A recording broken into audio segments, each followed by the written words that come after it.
Welcome to the Stop Over Drinking and Start Living podcast, where high-achieving, goal-oriented rebel women come to learn how to live a vibrant and fulfilling life without requiring alcohol to get through it. No labels, no judgments, no saying you'll never drink again. Just real proven methods to help you stop rebelling against yourself with alcohol so you can drink less and do more. I'm your host, Angela Mascenik. Let's dig in.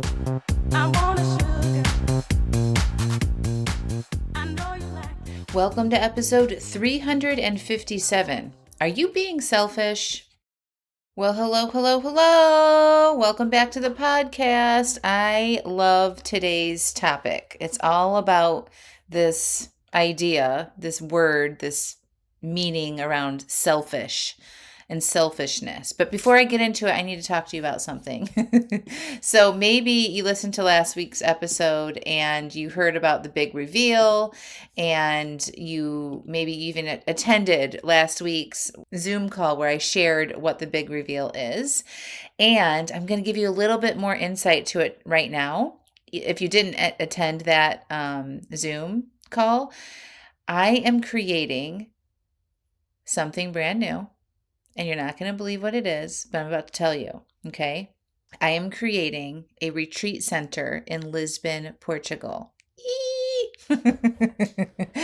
And it's called the Magic House.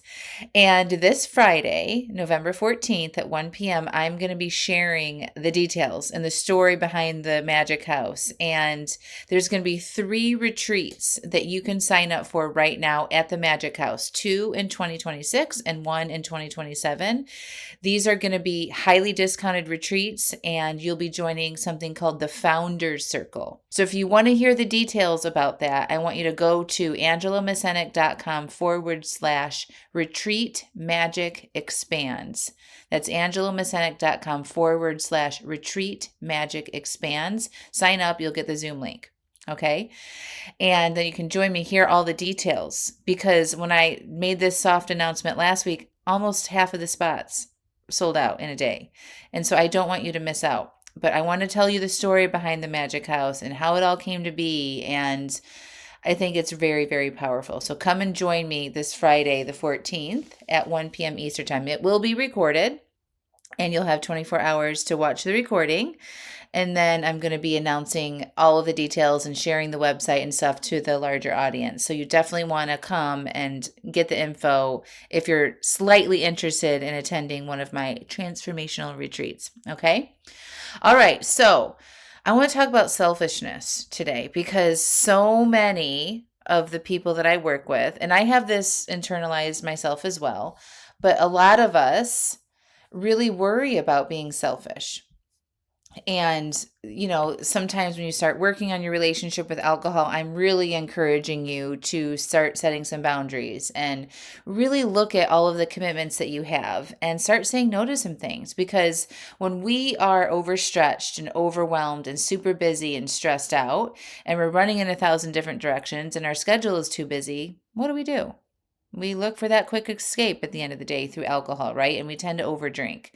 And so I share tools with you all about how to reduce some of that load on yourself and start saying no, right?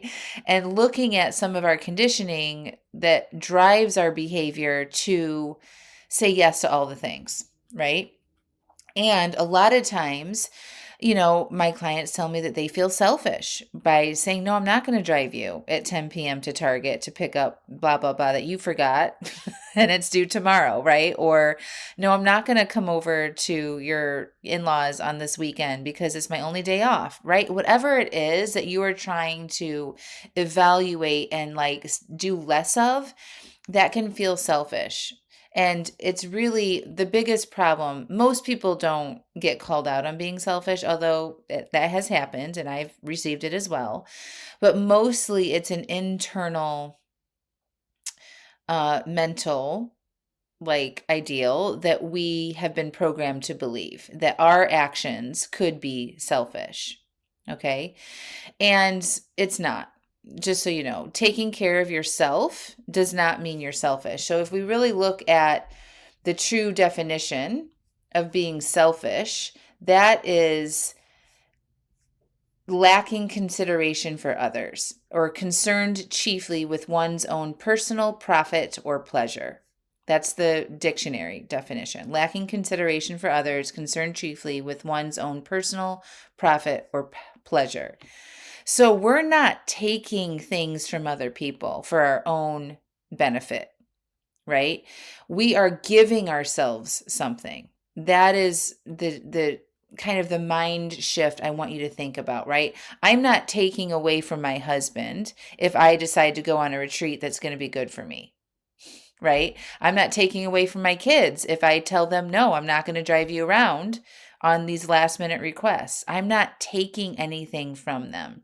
I am giving myself more peace, more spaciousness, more time. And when I do that, actually the people around me, they gain something too. My kids will learn how to plan better, right? And that they don't just get things on demand, and they might have to wait a little bit and feel the consequences of, you know, taking, like, owning their shit, right? And planning and, considering that there's other people involved and what they need to happen, right?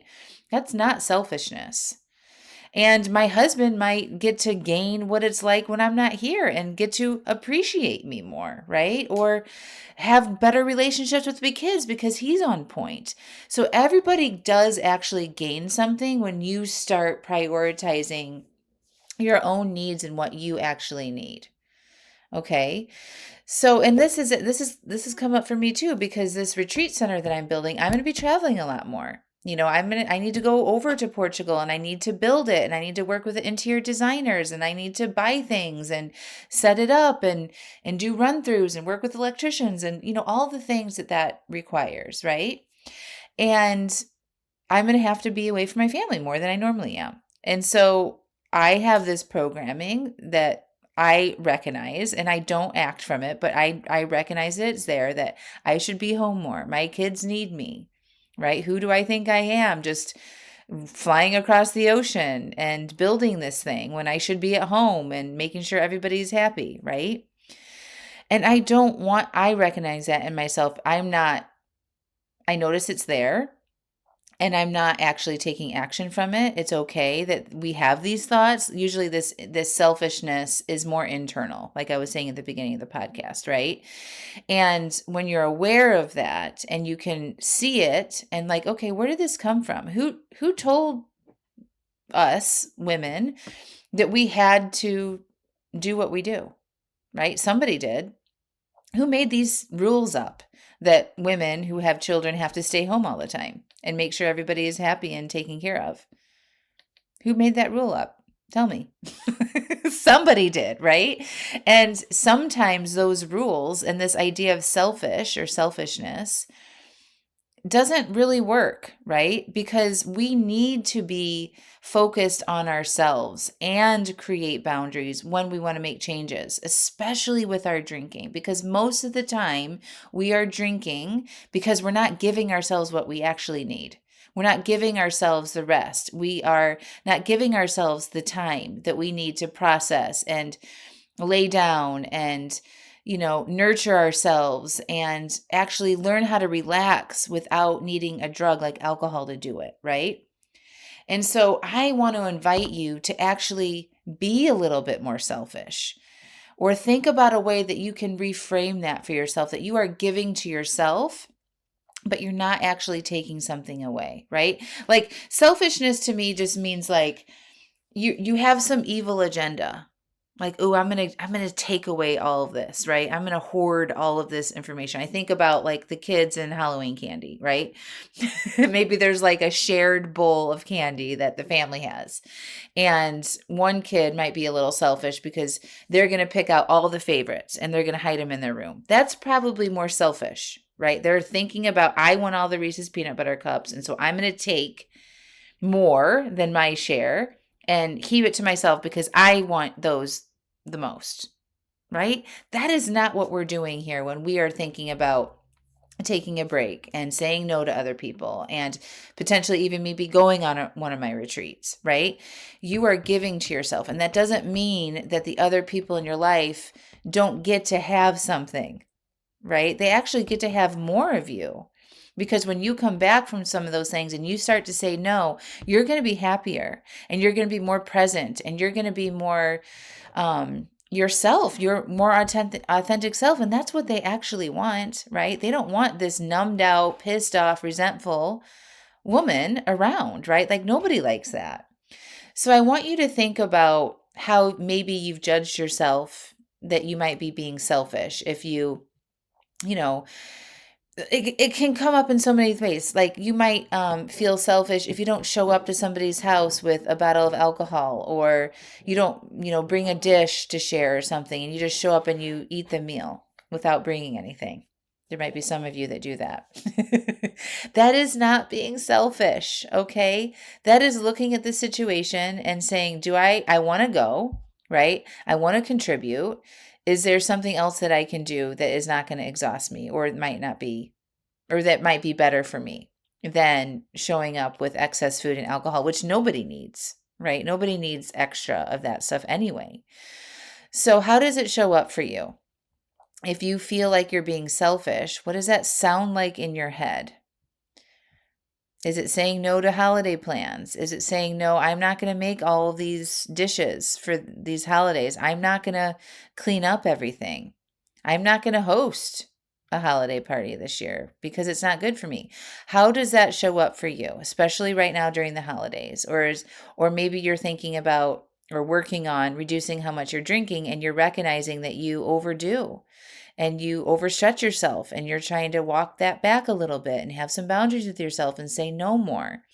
I'd love to hear from you on this. And if you're in one of my coaching programs or a client of mine, I want to coach you on this so that you can reframe how you're actually not being selfish. You're not taking away from anybody with a sort of an evil intent. You actually are being considerate of people.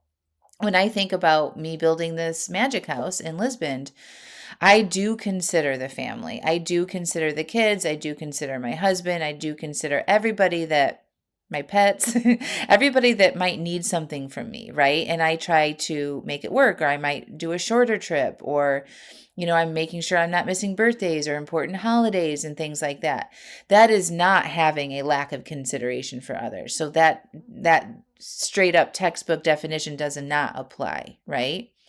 And I know that they enjoy watching me go after my dreams, and talk about a role model for my kids. It's like breaking down these barriers. My kids, don't have this programming that I was brought up with, right? And so that feels good to me. I was sharing this story with my clients the other day in the Alive AF group, and we were decorating for Christmas, and I wanted to push through. I was feeling tired, like, on my feet, up and down, building Christmas trees, wiring things, blah, blah, blah. And I was tired and I was feeling it, like my feet were hurting. And my son, Arlo, was helping me. He's my youngest. He's the one that loves to help me do this, and I love it so much. And he's like, oh, my legs are really hurting. I'm going to take a break. And I almost said, oh, we can just push through that. Let's just get it done, and then we can rest. And I heard myself, right? Like, think that way. And it's almost like, oh, he's kind of being selfish. He's sitting down while there's all this other work to be done. And I'm so glad I caught myself and I didn't say that. I just got aware of these kind of thoughts in my head, and I'm like, oh, you know what? I'm going to take a page from Arlo's book and I'm going to sit down and rest too. And I did, and it was amazing. Yes. Did decorating take a little bit longer? Yep. And I got to reserve my energy and actually enjoy the whole process. And he got to enjoy the process more because I wasn't like, no, no, no, push, push, push, right? We're not going to sit down.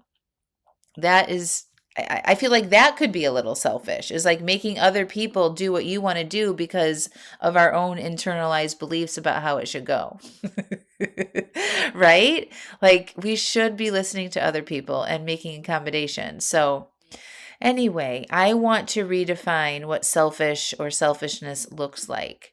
Please consider that you are giving something to yourself and not taking away from others when you focus on setting boundaries, letting yourself rest, and saying no to things. And that ultimately, what happens is the people around you and the things that you're involved in will get a better version of yourself, and then everybody benefits, and it will teach them how to have boundaries and how to say no, and really not to have all this programming that we were so um, lucky to be indoctrinated with at such a young age, right? So that's what I got for you today, my friends. Don't forget to sign up for the call on Friday to hear about the Magic House in Lisbon, Portugal. So go to angelamascenik.com/retreat magic expands. And I cannot wait to share all the details and how this all came to be. All right, my friends, we'll talk to you next week. Bye.